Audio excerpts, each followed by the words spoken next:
I'll never forget the day that I got the phone call from Jack Irving talking to me about coming back to the Truck Series. I was actually at a sponsor event, had to step away and take the phone call, and I wouldn't change it at all.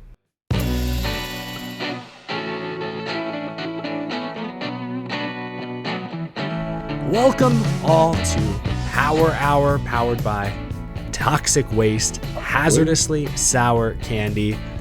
Brennan's got the car part in the background. I've got a blue drum here that I've been munching on, snacking on. Oh, Brennan's got I got the Nuclear Fusion, man. Those are my favorite. Those are good. I'm a blue anything all the way, all the time. I'm your host this week, Eric Estep. I say this week, I'm always the host of this show, every show we do. And I'm joined by our usual co-host, Brennan Poole. Brennan, how you doing, man? Fresh off double duty at Pocono, back in a Cup Series car, man. What was that like? Man, that was a tremendous amount of fun. Just grateful for the opportunity, but had a lot of fun with Members First Federal Credit Union. Just a blast. And the fans in Pocono are out of control. It is just so much fun to be there. Really, both days were wild. And so I appreciate everybody that told me that they loved this show, Eric, and told me to tell you hello. Oh, heck yeah. Hello to you from all the fans in Pocono. But yeah, and just everybody that were so nice to me and yelling out for autographs and all that kind of stuff. Really, really cool. Couldn't miss you in that paint scheme and the fire suit you had. You were spotted from space, had satellite view of Brennan Poole. I was pretty bright, man. You could definitely see me walking out to the grid. But yeah, it was just a really, really fun weekend. And Saturday went really well. I think we probably could have ended up a few spots better. But the restarts were crazy. They always are crazy at Pocono. But I got a decent last restart and finished 16th. And then, of course, Sunday, the Cup race, I had to serve a penalty because we failed tech 4 times. So I had to do a pass through right at the beginning. And we were pretty good that first run, though. We almost ran down the back half of the field, which was really good. And made some changes, kept trying to work on the car and do some things, and we got a little bit closer to those back couple cars that we needed to be racing with. But yeah, we ended up having my throttle was hanging wide open, which is a crazy feeling when you're driving 200 miles an hour at the end of straightaway Pocono and the thing is you're stuck wide open. So I was like turning the car off, got to pit road. We at the end of the stage 2 break, I think it was, or a caution that was there in the start of stage 3. I can't remember, but had to change the throttle body. All the Hendrick guys worked really hard, jumped over the wall, were helping us, got it fixed, went back out, and then we actually had ran like another 20 laps or something. I don't know what it was, but the shifter linkage itself, there's like a weld in the linkage that goes back through the rear firewall, and it actually it just snapped right there, so I couldn't upshift anymore. And that kind of ended our day. But I think, man, for the 44 team, like they just are a growing team, and we have 3 guys working on the car and a crew chief that comes in for the race weekends, and it's just it's difficult, but Sure. man, the relative speed for only running part-time and only having a few guys, like I thought it was pretty good. So I enjoyed myself, enjoyed the weekend, and grateful I had the opportunity to go and do that. Yeah, fun to be out in front of the sellout Sunday afternoon crowd. I know that's cool. You've driven the next gen car before, but I know it'd been about a year or so. So cool to get some of that Sunday experience once again. I had fun watching you, and you're right. You were running down the back couple cars in the pack there, despite your penalty at the beginning. I was watching the intervals get smaller and smaller and smaller. Stage racing, the short first stage sort of ruined that. But it was good to see you out there.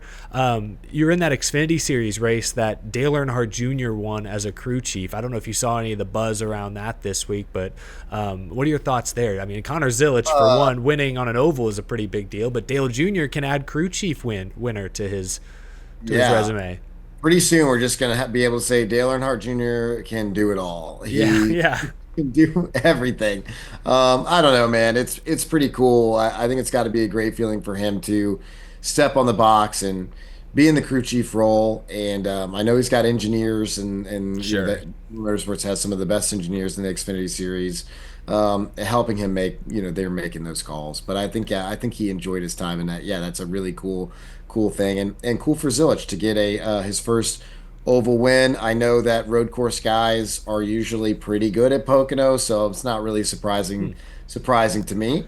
Does But the Xfinity cars, do y'all shift at Pocono into like you turn can. 3 or anything like that? Really, for me, it's turn one. Okay. As you get later in the run, you have to slow down more, and yeah, I was throwing it into third gear. I'm sure there were other guys doing things too. Like turn three is just kind of weird because it's so flat and long. You're just like you're kind of rolling through there so fast that the RPM range for me wasn't really dropping quite low enough for me to do that. Like if I put it in third, it would just be like, wow, it would be too.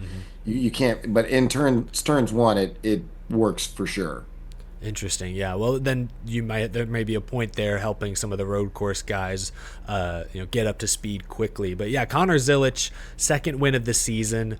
First win on an oval. Saw news this week that he and Shane Van Gisbergen are going to compete at Chicago in the Xfinity Street Race in sort of dueling Red Bull WeatherTech cars, which looks kind of cool. Should mention that John Hunter Nemechek is joining us in just a short bit. He is our special guest this week on Power Hour, so get to hear from John Hunter, who's finished top 10 back-to-back weeks heading into Atlanta. So should be a fun conversation. But Brennan, looking ahead to Atlanta this weekend. It's the first race of the Cup Series in-season tournament. Now, I know you're not racing in this race. You're not racing in the Cup tournament, so I don't know how much you've looked into this, how much thought you've given it, but we've heard drivers kind of, I don't want to say poo-poo the whole thing, but it sounds like many in the garage, it's like it's cool to not care, Hey, what have you given any thought to the in-season tournament?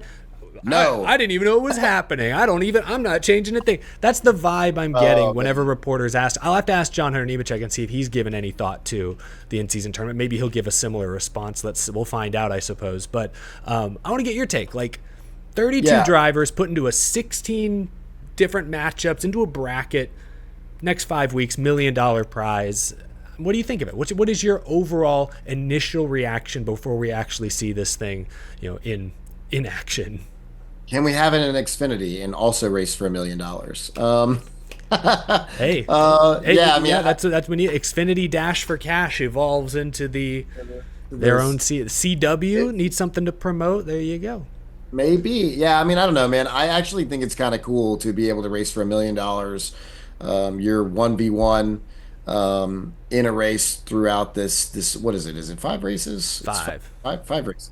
Yeah, sorry. So yeah, I mean, I think for me, these races are interesting when I look at it, and before I touch on that, I just want to say, like, typical race car drivers to just be like, whatever. I'm just here to win the race, and then if I do that, then I beat my guy in the bracket, so whatever. Yeah. But yeah, I mean, I definitely think the teams are taking it seriously and know who they're up against, and maybe there'll be some decisions. You get into these races and you're like, okay, well, I'm not good enough to win the race, but I do need to beat this guy. How do I do that to continue to advance, to continue to have a shot at the $1 million? So I think that'll be interesting. The road courses the next 2 weeks. So Atlanta is going to be just nuts. It's going to be a total wild card. Yeah, that's what's crazy. We start with a super speedway, Yeah. basically, where anybody could win. You don't even have to be. There'll be upsets galore, most likely. Yeah, it could be crazy. And then you go into two road courses, which are like Chicago's the first one, an incredibly difficult road course, which is also crazy to me that SVG wins Mexico City, not high enough in the points though when they start this in-season thing. So he doesn't even get to participate, which is what's crazy to me, is because he could technically beat whoever he was up against in Atlanta, and then go to Chicago, probably win the race. Go to Sonoma, probably have another shot to win there. It's like, okay, so Yeah, man, he could have been in the final 8 or final 4 even. Yeah. right, and he didn't make it. So Yeah. that's kind of an interesting thing to me. I really would have liked to have seen him in there because that's just like so wild with those two Sure. road courses and they're in a super speedway to start. It's like, whoa, man, this Yeah. is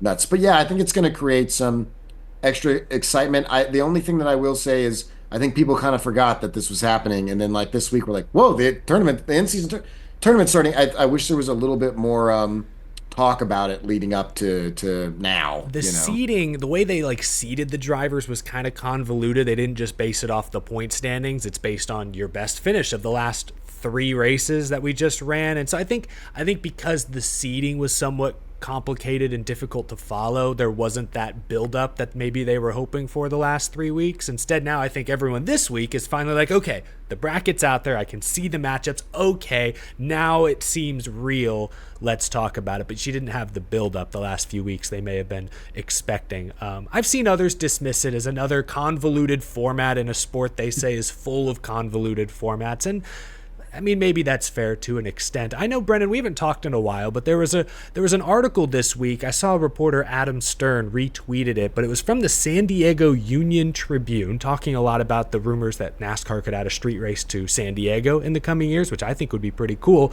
But in this article, there's a mention that there have been discussions to revise the playoff format next season that would add a race to the regular season. I don't know if that means maybe we're looking at a 9-race playoff instead of 10-race playoff next year, or maybe there'll be a 37th points race on the schedule. All we need is one more weekend of racing, apparently. But there's been a lot of talks. We know there's a playoff committee looking into revising the playoff format for next season. They haven't promised any major changes, but it sounds more and more likely that there will be some tweaks, some adjustments. I'll fill you in on this, Brennan, before I get your take. But last fall, I did a video where I made my revised playoff format, and I kept it at 10 races because I thought that was realistic. Essentially, I flipped the first and the last round. I began the 10-race playoff with a wild card race where like the 9th through 16 seeds are battling for the last 4 spots in the round of 12. It's one race. It's Darlington, probably crazy stuff, whatever. But then 3, 3, 3. Even our championship 4 would be in a 3-race round. So you don't have that winner take all Phoenix finale, but you still have to bring your best stuff those final couple races. That's what I felt would be a fair balance between the current playoff format we have now, but would still be a bit less random, maybe some would argue. But what do you think NASCAR might consider for next year's format, especially if they potentially go to a 9-race playoff? That sounds like then they're considering a 3-race final round.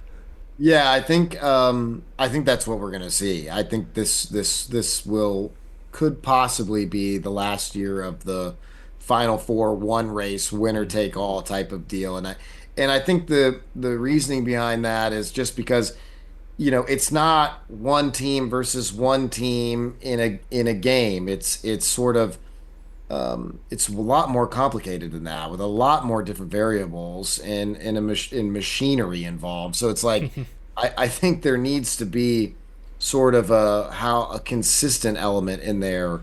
You need a larger sample size is the big thing. Like in the NFL, there's only 17 games, so you can't physically play all the other teams. So it's like with the playoffs, that ensures that the best teams get a chance to play the best teams one-on-one. It makes sense to have that bracket style format. But in NASCAR, because it's 1-on-40 every week, you do need a slightly larger sample size, especially with, you mentioned, the machinery involved, all the variables that come into play. That's why I think a 3-race final round is necessary. I know a lot of people on the internet hate any form of playoffs, and I completely understand that. I've always been more pro playoff than others, but even I have been anti 1-race winner take all finale, because it is just, I don't want to say it's random because you had to do a lot of work to get there, but it is a lot of stakes to put on just one Cup Series race. Yeah, it is. It's really not like totally fair, in my opinion, that there's like one race determines it. Out of people that have fought for out of 35 other events to get to one, and it's all hanging upon one race where a parts failure that's totally out of your control Yeah. eliminates you. Like there's just stuff like that that doesn't make sense. And I think racing for so long has really been about how good can you be in order to win the championship. How good can you be for an entire year, for an entire season? And whoever's the best throughout all 36 events is the champion.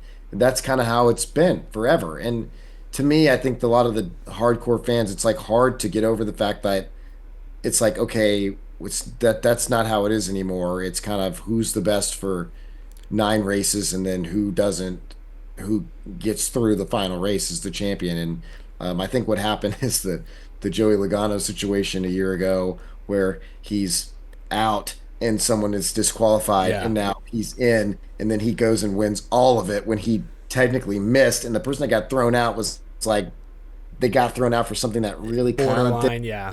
Yeah, like it's like, well, and then he wins everything, and after really not having a good year at all. So it's like Yeah. that. I think kind of was like red flags to a lot of people, Sure. and It was the why maybe straw that there's broke the camel's back. Like my yes, take after last fall's race at Phoenix was if Logano then say had to go on for two more races and had to protect his now points lead and then wins the championship, I think it would have been more palatable. I think more fans would have been able to yes, stomach, okay, he was good enough over three different races to hold on to the championship. Some would obviously still not like it because it's not the traditional pre 2004 format, but it would have been a little easier to stomach for many. But because it's a one race winner take all, and Team Penske has just figured out Phoenix in the fall better than anyone else, I don't know, it's hard for a lot of fans to wrap their heads around it. I completely get it, totally understandable. But yeah, it does sound more and more like there will be changes to next year's playoff format. Some of these little leaks now seeping through the cracks make it suggest that three race final round will be a part of it, but we don't know. We don't know for sure. They can change their minds at any time. The playoff committee will continue to meet and discuss. Brennan, before we bring John Hunter Nemechek in here, again, it's been a few weeks since we sat down and did one of these shows. So I want to ask you about your Mexico City experience. That yeah. was a big event for NASCAR, bringing the Xfinity and Cup Series south of the border.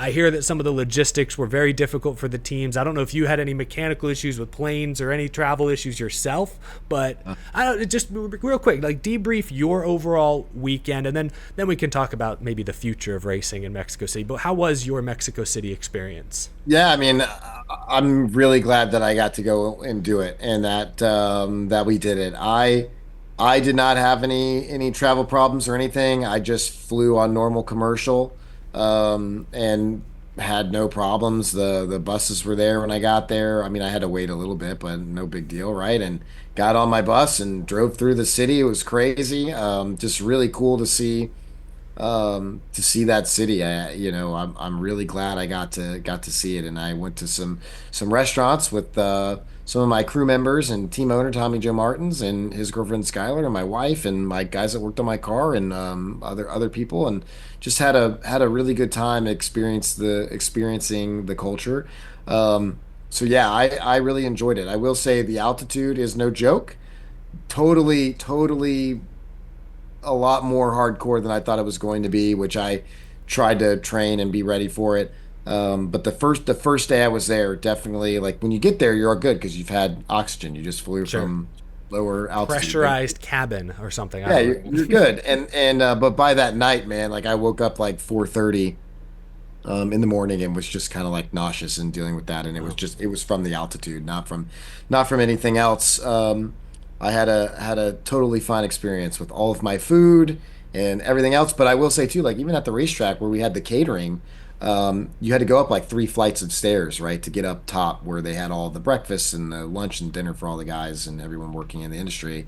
And when you would just going up those steps, I'd be like talking, to my PR guy with Thomas and Ryan Pastana and my wife were going up there to eat, and I'd be like, "Man, you can't really talk and go up these steps at the you're, same time." you're I'm like, huffing and out of puffing after a breath, moment. out of breath, Yeah. which was tough. I did bring a little bit of oxygen canister deals, and I was like doing that before I got in the car for like in between practice and qualifying in the race, and I'm going to be in the race car, totally fine. Never noticed any difference there, and I do know that there were some people that struggled with some stuff, and you got to be careful. But I like brushed my teeth with bottled water. I didn't have ice. I did Yeah. like all the stuff that they kind of tell you if you're not, Sure. to Yeah. love. I did all those things, and man, You were I well had prepared. That's good. yeah, no problems. I would love to go back. The racetrack is phenomenal. Like the racetrack is so fun to drive. Like, man, I was having a fun. We had a car failure. Actually snapped a rear end housing in half. Never seen that before. Oof. Never. It just broke. Like I didn't hit anything. Just broke in half. It was crazy. It ended our day. But we were going to end up somewhere inside the top 20, like 16th, 17th. We were Yeah. having a good day for us. And yeah, just kind of one of those deals. But yeah, I think it would be cool to go back. Definitely enjoyed my experience. I will probably work harder on the altitude thing, or maybe have oxygen with me when I get there the first day. I don't know. But yeah, man, what I think's cool about what NASCAR's trying to do though is like, where else can we go though? We did this. Yeah. It was great.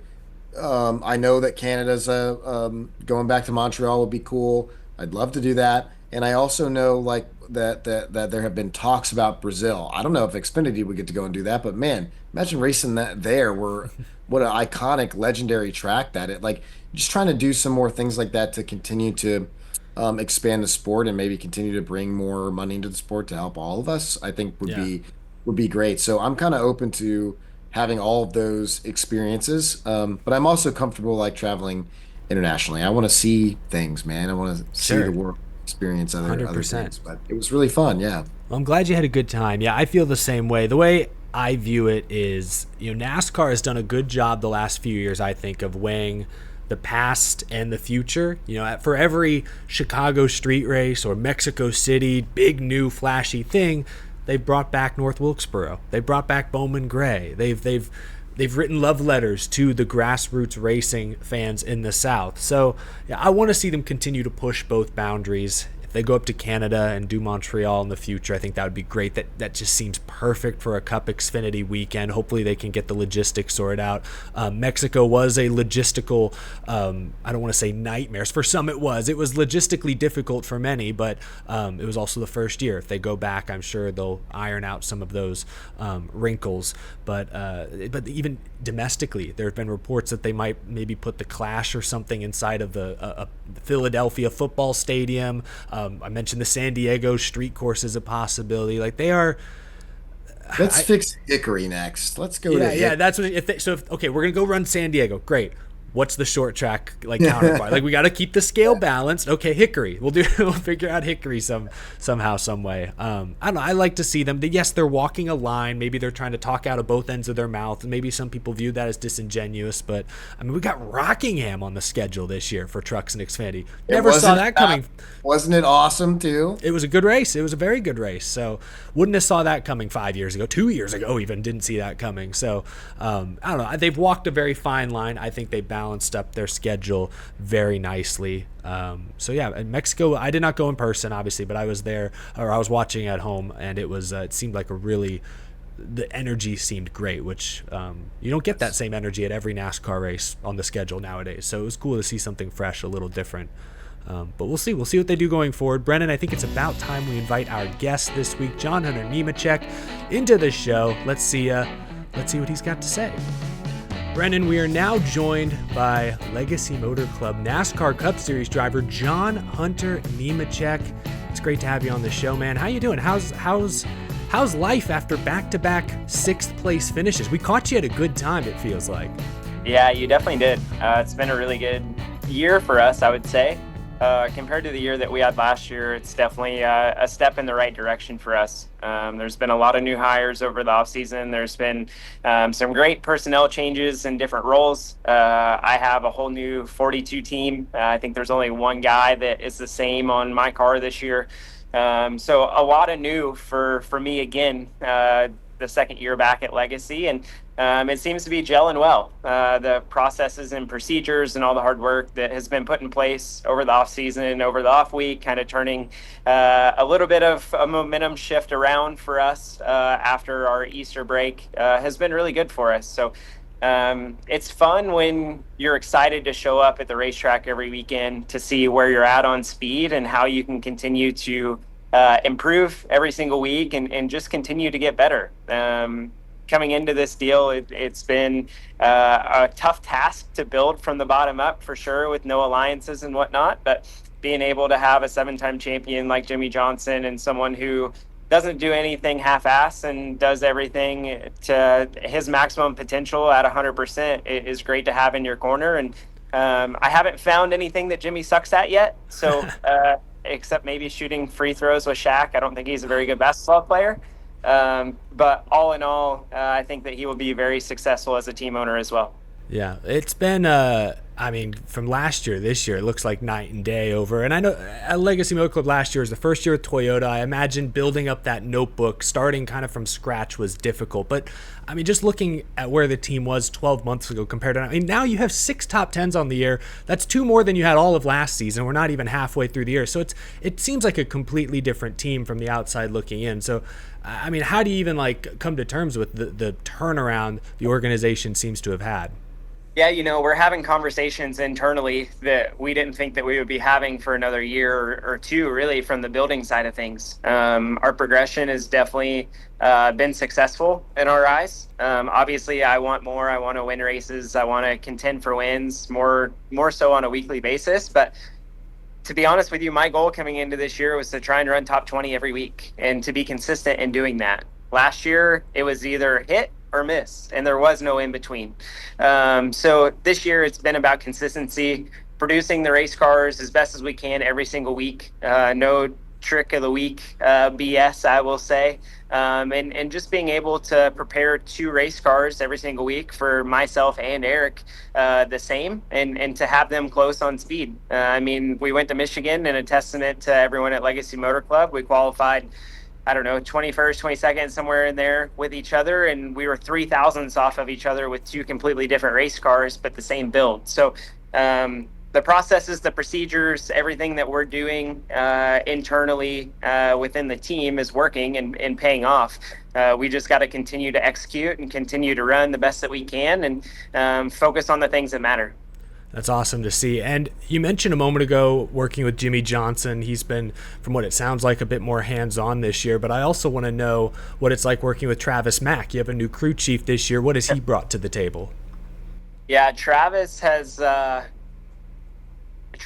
been really good for me on a lot of different levels. I don't want to get too in depth with it, but we've been able to create a relationship and a bond where we trust each other. We communicate really well. We kind of know what each other are thinking at times, and we're gelling. It's been really good. I have all the faith in the world in Travis, and I feel like he has the same in me. We hold each other accountable to the T, that is for sure. It's kind of like another marriage. We are gelling and excelling in that, and I feel like we just continue to get to know each other better every single day that we're around each other at the racetrack, and it's good. Like, for instance, this weekend in Pocono, he started questioning me on some things in the hauler of some pre-race notes that he had put in my packet and what we were looking at, and I had to be able to answer him. He knew if I couldn't answer him, then I wasn't studying and doing the things I needed to. So we push each other, and when you have a group that excels like that and pushes each other to the absolute max potential that you possibly have, it's most of the time, 90% of the time, going to work out to be a very successful group. So I'm glad of the position I'm in. He's been there for me through ups, through downs, from the personal side, from the professional side, racing side, everything. So it's been really good to be able to have Travis in my corner. No, I know how important that relationship is, but just like shifting gears a little bit, I wanted to ask you something a little bit more fun, maybe a little bit more personal. I know you started racing when you were young, and your family is it's a racing family. So, is it something like when you were a kid, like did you always just want to make it to NASCAR? Did you have any aspirations of doing anything else or racing anything different, or was it just like this is what I want to do the whole time? Yeah, I always knew that I wanted to race, to be honest with you, but I didn't know what. I raced 2 wheels, I raced 4 wheels, motocross, kind of all of it. And I started racing quarter midgets and go-karts, and then transitioned to the motocross world at like 7. I ran motocross until I was 11 or something like that. And then got tired of getting hurt, I would say, and it was kind of the opportunity for me to make the decision whether I was going to stay 2-wheel racing or if I was going to go back to 4-wheel racing and have a roll cage around me. And I told my dad that I wanted to go and get in a stock car again and be able to go and succeed in that. And for Christmas that year that I told him, I had an Allison Legacy car sitting out front. and kind of the rest is history. It took off from then.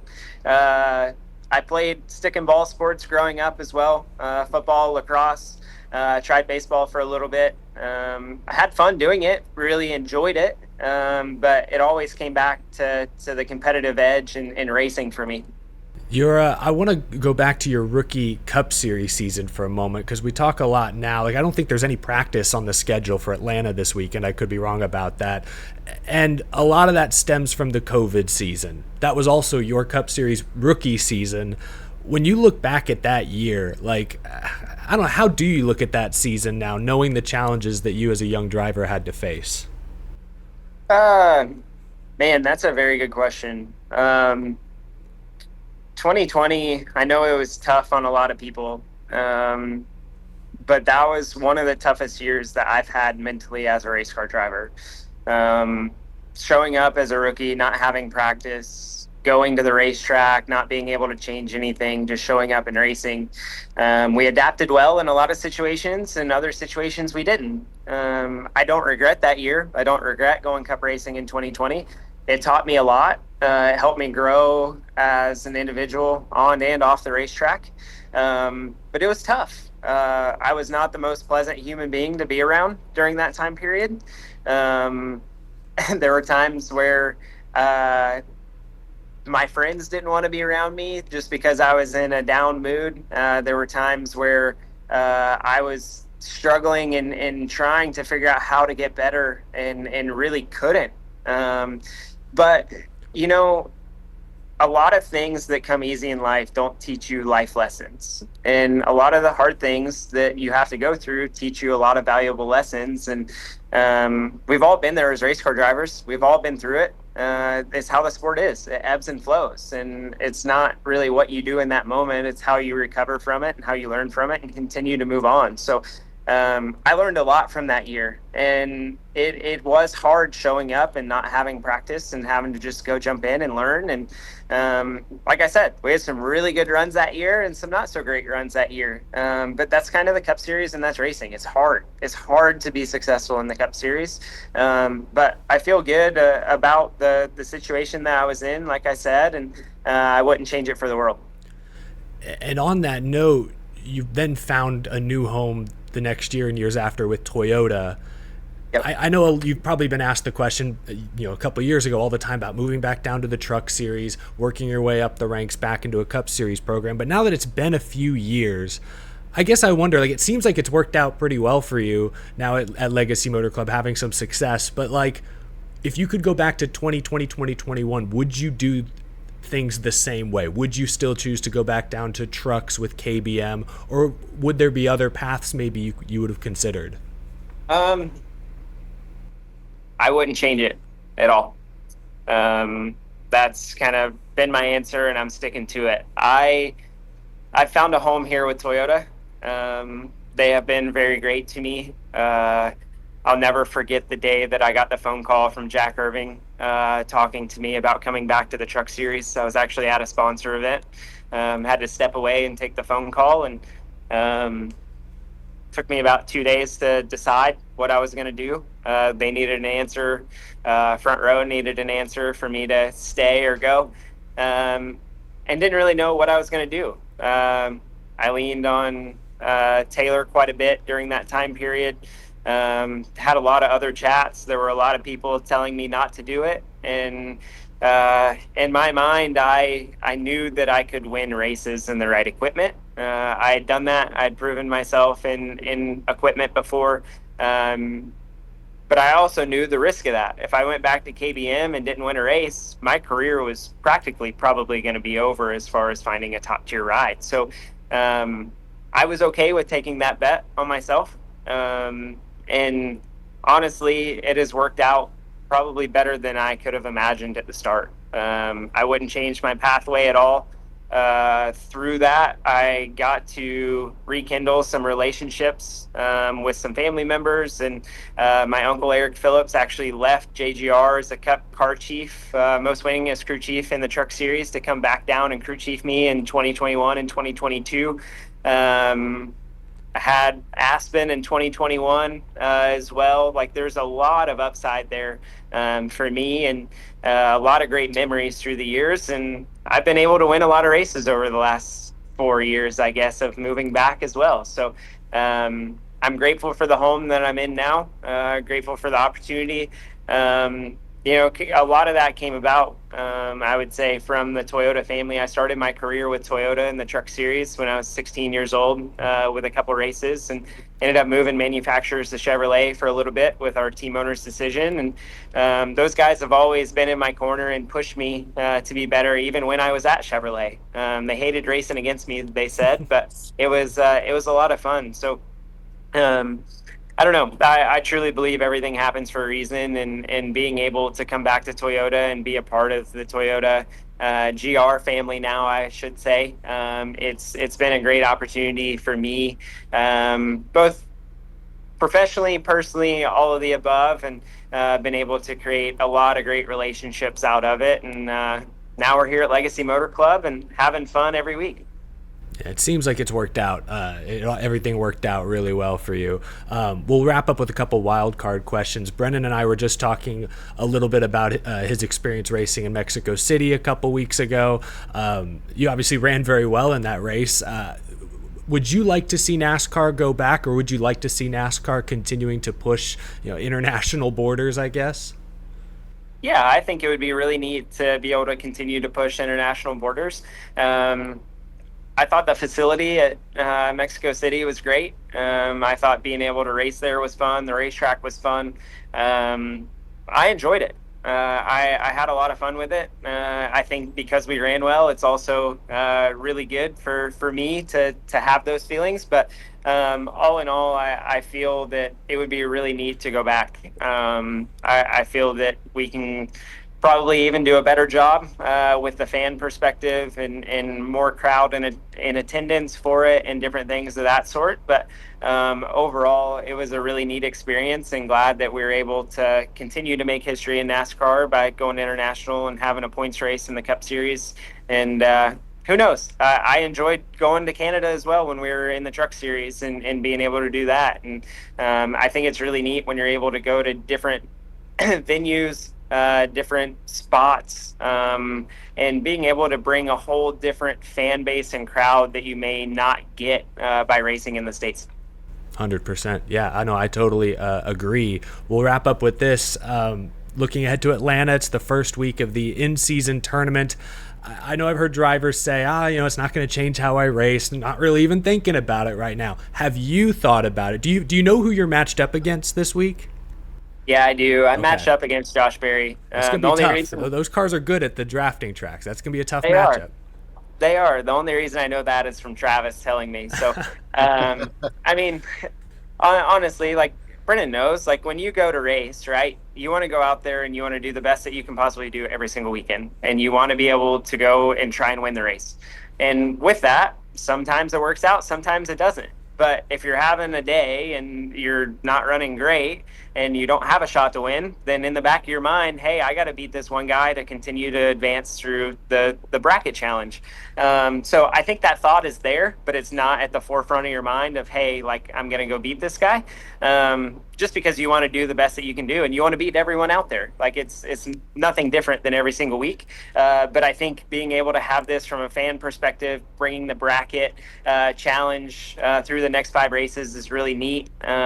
Something innovative for sure. And who doesn't like a shot to go win $1 million? Absolutely. It is something different, something unique for stock car racing. Well, John Hunter Nemechek, we really appreciate your time joining us this week. Good luck at Atlanta and the rest of the season going forward, rest of the tournament, rest of the regular season. Big things on the horizon. Really appreciate your time. Yeah, thank you guys for having me on. I appreciate it. Once again, a huge thank you to John Hunter Nemechek for stopping by Power Hour. I really appreciated his very thoughtful, reflective response to that kind of tough time of his career, 2020, 2021, 2022. We see him make his Cup Series debut. He's a rookie. He had some, I think I didn't mention it when we were talking to him, but I think didn't he have like a top 10 run at Darlington his rookie year? And it was like, whoa, who's this guy? He's got the speed.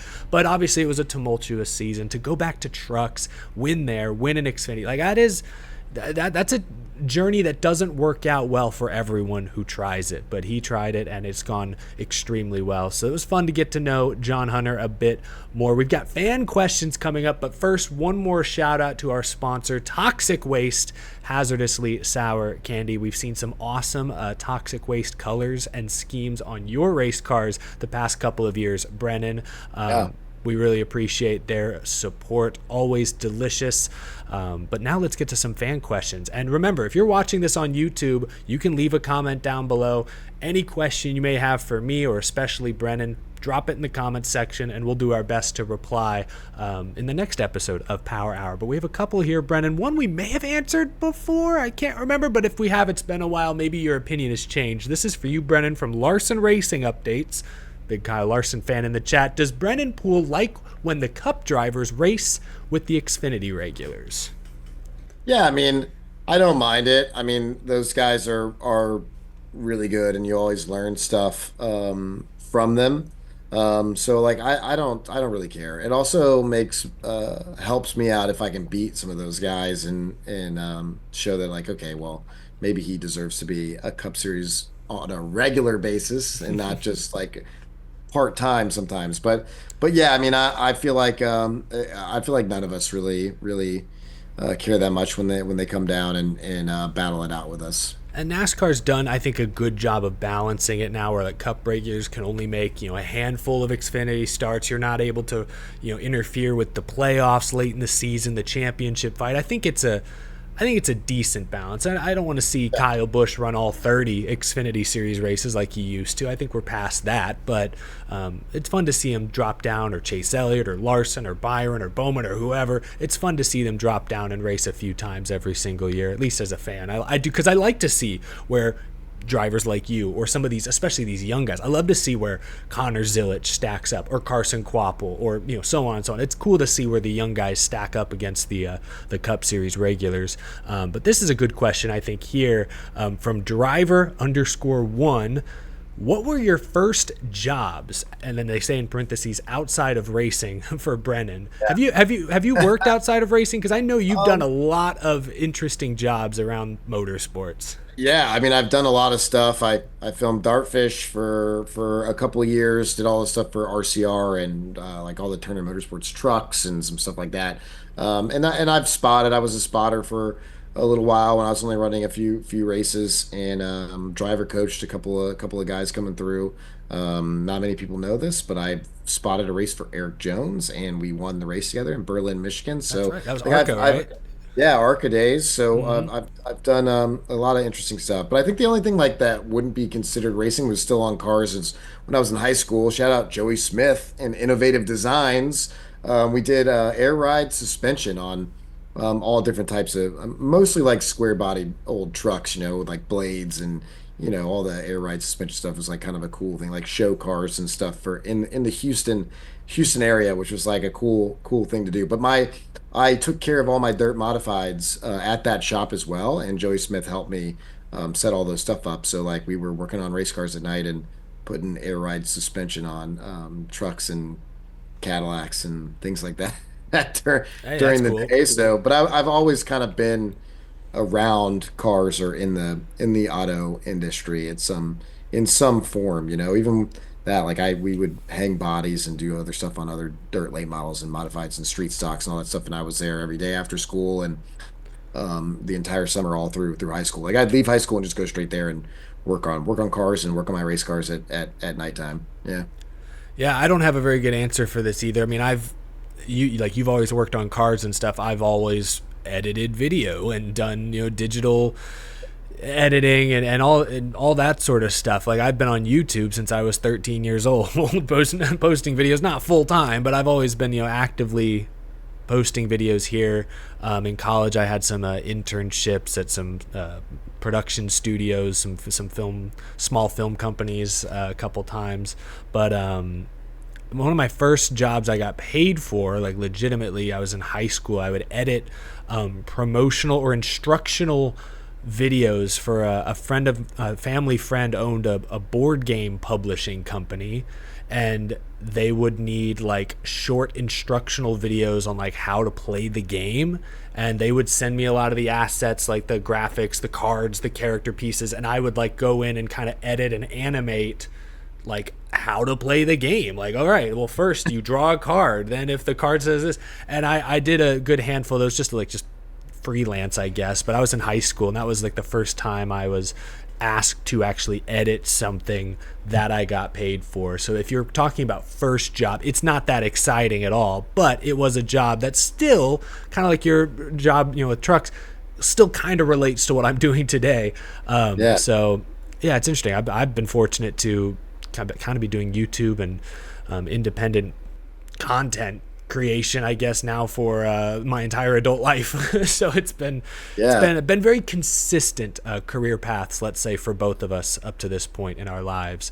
But appreciate the question. Good questions there from our viewers. Again, if you're watching this on YouTube, leave a comment, leave a question down below, and we may answer it in our next Power Hour episode. Brennan, we'll have to do another one of these again soon. We waited a little longer than usual between episodes. It's been busy. I mean, you've been out of the country in Mexico City, and I was in Washington D.C. this past weekend. That was a good time, but spent a few days away from Twitter, away from my computer for a few days there. So back in the rhythm, back on the grind. We'll have to set this up and do another episode again very, very soon. But it was good catching up with you, man. It was good chatting with you. Yeah, this was a great show. Really, really enjoyed it. Lots to talk about, lots to catch up on. So I'm sure we'll have a bunch more to talk about next episode. We'll be almost at the end of this mid-season tournament, so we're gonna have lots of stuff to talk about. It'll be interesting to see who survives Atlanta and then the road course races. Bracket's gonna look a lot different next time we chat here, Brennan. But good luck this weekend at Atlanta, man, and we'll talk with you again real soon. We'll do another show very soon. Appreciate everyone listening. Appreciate Toxic Waste, and have a great rest of your week, folks.